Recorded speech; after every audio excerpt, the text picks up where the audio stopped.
seeking out information that's going to help you. If we're not getting results and they're not happy, then they're not going to keep paying you. I feel like reputation is everything. And have some money, some rainy day money, because you're going to need it. I have 3 tips of advice for other entrepreneurs or anyone looking to grow in life or business. One tip that I would have would be to always put the customers first and a consistent quality product. So if your customers are telling you this is a great product, this is exactly what they're looking for, you're getting 5-star reviews, that's what you're good at. If you have a customers consistently telling you like, it's not exactly what I was thinking, or maybe they didn't necessarily leave you a bad review, but they're like, it's not really what the picture said, that's something you don't want to sell, right? So you want to have consistent quality results all the time. So that's tip number 1. Have a product that the consumers want. If the consumers want it, it's going to help you a lot on the sales end. Secondly is make sure you're pricing your products accordingly. I'm seeing a lot of my competitors are underpriced or overpriced. Really, you need to know your numbers on what your goals are, what your expenses are, what your overhead is. If you know all these things, you know exactly how to price it. I would not look at your competitors for pricing. I think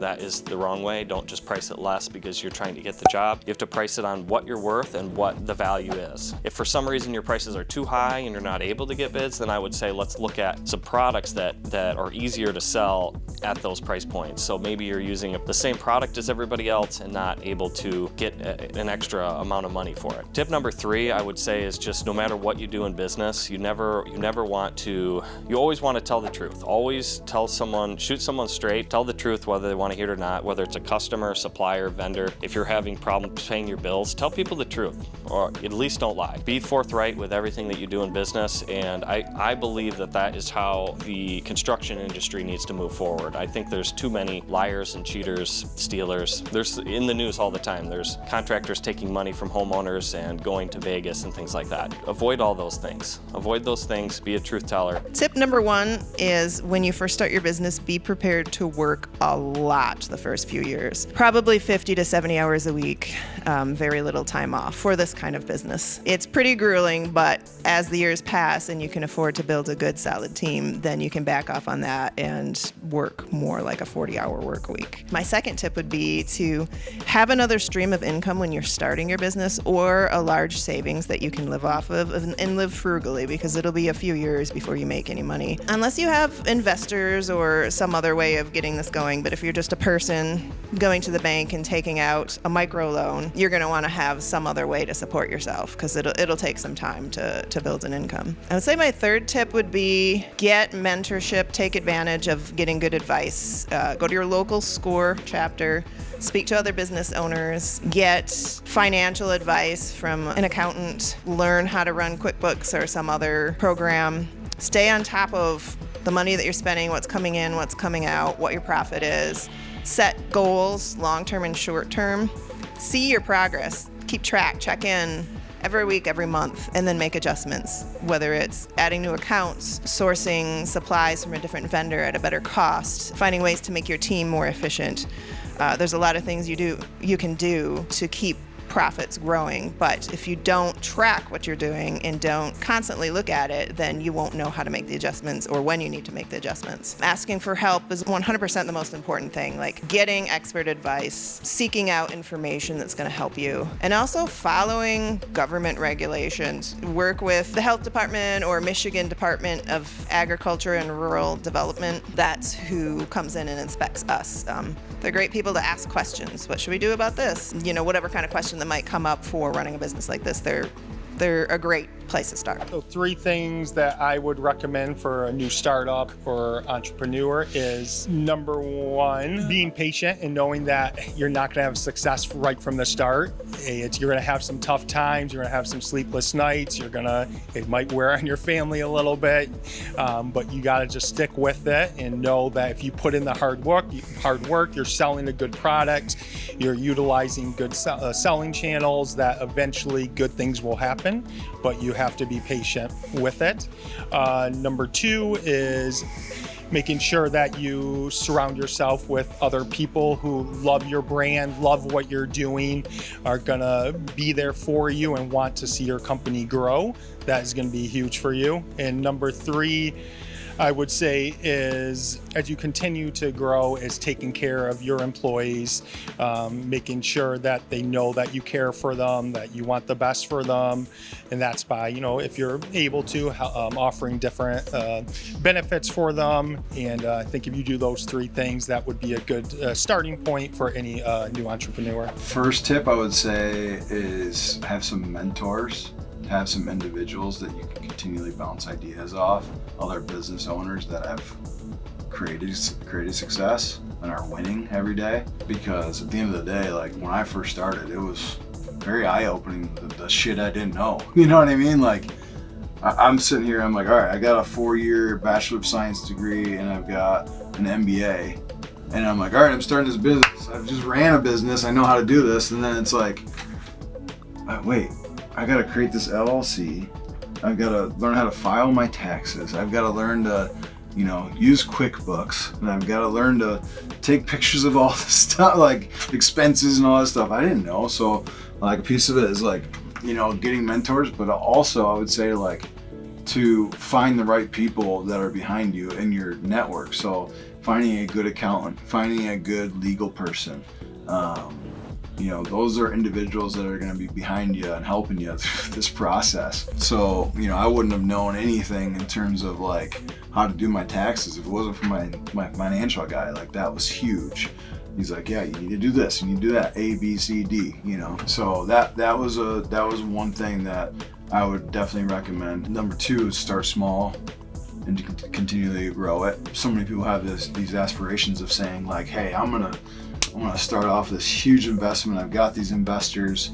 If you have investors, great. I would stay away from it as much as you can, right? Because, having someone outside of your world telling you what to do isn't the way you want, right? As an entrepreneur, you're the individual, you're the face of the business, so you've got to make sure you've got it on tap. So that's another piece. But I would lastly say like patience. Like I'm not a patient guy, and I love like instant gratification. Most people do, and I love like just crushing stuff. And I've had to teach myself to really just, all right, this is the path. This is what we're gonna do, and we're just gonna grind it out every day, and it's just gonna keep growing little by little by little by little. And just I guess another piece is like taking care of your customers. Like if you're a customer-centric business, like making sure that you're putting them first. I don't want to get all cliche and say like like the whole whatever that Burger King thing was, like have it your way or whatever it was, but like at the end of the day, if they're not happy, you're not making money. So I love dealing with people that, this industry as a whole is awesome because people come in here bright-eyed, bushy-tailed, and want to change their lives, right? And they want to get healthy, and it's super easy to do if they're happy, right?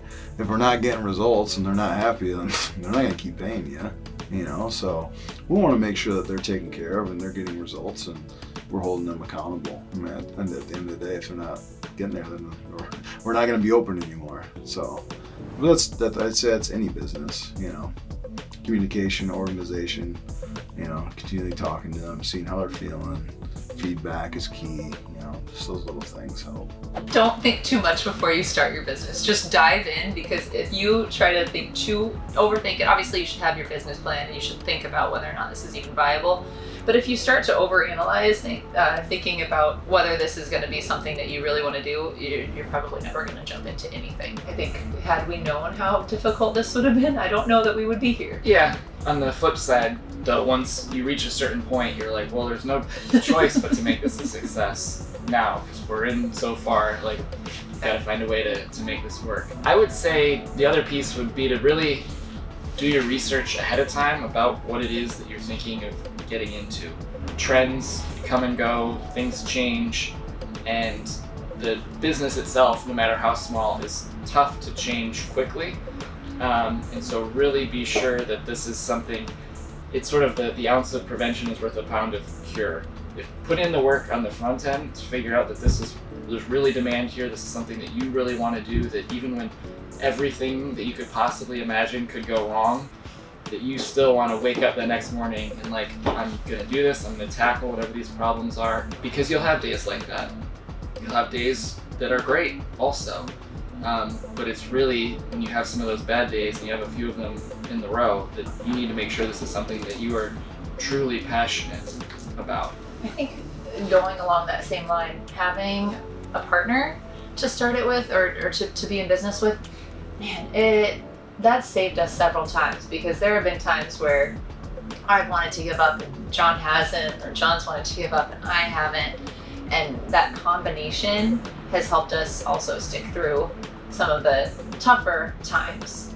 But it's also, I mean, when you have those amazing moments where everything comes together and it's like the best day, it's so much more fun to have that with a partner. Be hungry yet teachable, right? So you want to be able to have a growth mindset. I want to grow in due time. I want to do the best things that I can to get a better quality product, make the processes more efficient and more lean. Because if you can do it more productively and more lean, then as far as time goes, it's costing less per unit of time. So you're making more in that sense. And then as far as always learning, I post on Instagram, for example. I rarely get clients from Instagram, but I like it because of the woodworking community, and I can connect with other makers and other cabinet makers across the country and pick things up that they're doing, whether it's guys who are strictly cabinet installers. They'll point out, hey, we're doing this for this cabinet install, this is why it makes sense. Then I can think, oh, maybe I should include that in the next build because I'm gonna have to install it. So if I think in the process ahead of time, that might benefit me. I can see designs that others are coming up with and why they're doing it and how they're putting it together. So being teachable, wanting to learn, having the ability to take that initiative and do it. And then as far as launching a business, there's an amount of risk to it.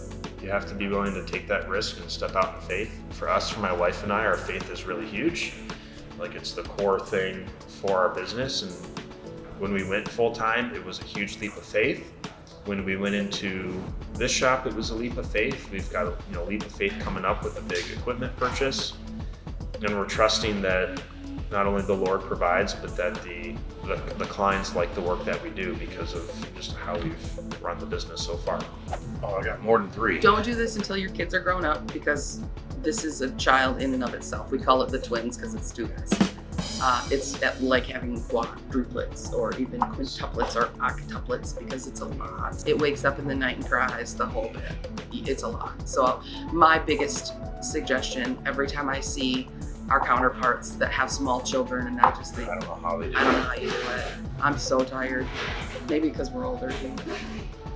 I think one of the biggest ones is huge advantage for us is I have a menu that I wrote in 1991. None of that is here, but our restaurant ownership started in 91, 92. Is we did our homework.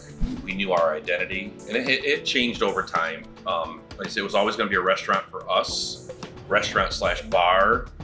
I started homebrewing in 96, 97 as something, having spent years as a chef, I wanted to learn how to do something. I love beer. I can figure out how to make it, and got really good at it. And then the restaurant turned into, maybe there's more to this than we thought. So do your homework in a nutshell. Yeah, do your homework. Well, and then the other, I think for me, the last part of it was, particularly the brewery industry, it is a fun industry to be in. It is exciting. There is potential to be relevant. You're not going to get rich doing this unless you've got a lot of really big investors, which, by the way, take their money back eventually. We know that there are a lot of breweries that have gone out of business, and I think the key is you can't sort of do this. You're either in or you're out. You have to be all in or you're not going to be successful. It's a lot of work, and I don't know how people can have another full-time job and do this as well. It's a lot. When we started this is how we make our money. This is how we take an income. And sometimes this week we're going to get a short paycheck because it was a rough weekend. That's how the cookie crumbles. But I think you have to be all in, or you're going to really struggle to stay relevant and stay open. I think being aware of your skill set. So if you decide tomorrow that you want to be a painter, don't try to get into $1 million neighborhood and completely wreck the house. Know your abilities. If you own your property or if your landlord's cool with it, practice at your place. Working, it's called, when you're painting with the brush, that's cutting in. If you can practice painting the wall where it intersects with the ceiling, that's how you can tell a painter's skill level, how straight that cut line is. Just starting on lower level projects, building up. One thing I've kept in mind with painting, I feel like reputation is everything. And so getting those first positive reviews online, when people search your company on Google, they see 5 stars. Even if you only have a handful of reviews, that's huge. So pride yourself in your work, know your skill level, and build from there. Give yourself time, more time than you think you need. Be patient. Patience. Yeah. And expect some real ups and downs. Yep. Expect to want to give up, and just keep at it. Just do not. And prepare for the worst, but hope for the best. And have some money, some rainy day money, because you're gonna need it. Yeah, I'd say just finding something like unique and fun and creative that like you enjoy doing. And yeah, just opening up the Etsy shop. I'd say that's the first step, and it's really easy to get started on it. And really, like I said, you only pay fees when someone purchases something. So it's low risk, I guess. Advice 2, I'd say, like don't get discouraged if you launch something and it doesn't sell right away. I think like there have been things that like I thought would do really well for me, and I've launched them and I just didn't get a lot of traction or a lot of people interested in them. But I think like you'll be surprised with some of the things that people do end up like becoming obsessed with. An example is like the pizza ranch sticker. I kind of launched it as a joke, and then it blew up and everyone's like obsessed with it, which is great. And then make sure that you have the time to invest in it and that you enjoy it, just because it is a lot of your own time that you're putting into it, so just make sure you enjoy what you're doing. If I had to simplify it down to 3 things, 3 pieces of advice for a potential food truck owner. 1 would be have patience. It takes a lot of time and a lot of money to grow a following and to understand which locations are profitable, which ones aren't, and what to focus on. 2, get ready for things to break. It's a commercial kitchen on wheels. All the equipment is not meant to be bouncing around on a food truck. So 100, 200 things that could break and ruin an event. So getting to places early and being ready with redundancies in place in case things break so you don't ruin a bride's day. And the 3rd thing is, I know you love food, but you have to focus on the numbers. There are so many food truck owners that are almost offended by profitability. But you're gonna go out of business if you don't focus on the profits. And people, sometimes they won't. Sometimes customers complain about your price. That's probably not a problem with your price, it's probably a problem with your product. So if you need to increase that perceived value in order to hit, the price that's gonna be profitable, do that. I think the average lifespan of a food truck in West Michigan is about 2 years. So yeah, those are the 3 things. Have patience, get ready for things to break, and focus on profits.